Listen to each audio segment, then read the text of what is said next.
Welcome to Moranji seven channel friends. మనకు వచ్చేసి 12వది అంటే క్వశ్చన్ వైజ్ చెప్తున్నా. ఇది వచ్చేసి సరిగా జతపరచన్నాడు. మనకు వచ్చేసి రాజ్యాంగంలో అతిపెద్ద భాగం 5వ భాగం, రాజ్యాంగంలో అతిపెద్ద షెడ్యూల్ 9వ షెడ్యూల్, రాజ్యాంగంలో అత్యధిక క్లాజులు ఉన్న ప్రకరణం 366 ప్రకరణం. అయితే ఇవన్నీ సరైనవి. ఆన్సర్ 73వ రాజ్యాంగ సవరణ నూతన పంచాయతీ వ్యవస్థలో రాష్ట్రాల విచక్షణను వదిలిపెట్టిన అంశం ఏంది అంటే పైవన్నీ: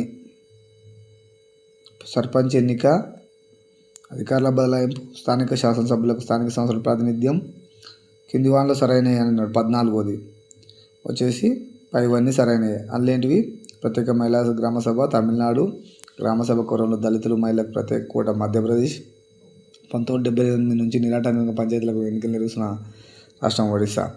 15వది గ్రామ పంచాయతీ స్వభావాలను నిర్ణయించేది ఏంది అని అన్నాడు. 15వది ఏ పంచాయతీరాజ్ కమిషన్.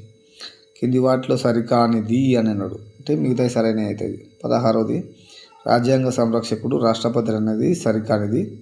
భారత ఖజానా సంరక్షకుడు కంట్రోలర్ ఆడిటర్ జనరల్ కరెక్టు. రాజ్యాంగానికి తుది నాణ్యత సుప్రీంకోర్టు. సభా హక్కుల రక్షకుడు సభాధ్యక్షుడు. ఈ 3 కరెక్ట్ అవుతాయి ఫ్రెండ్స్. మన ఛానల్ నేమ్ వచ్చేసి మోరాంజీ 7.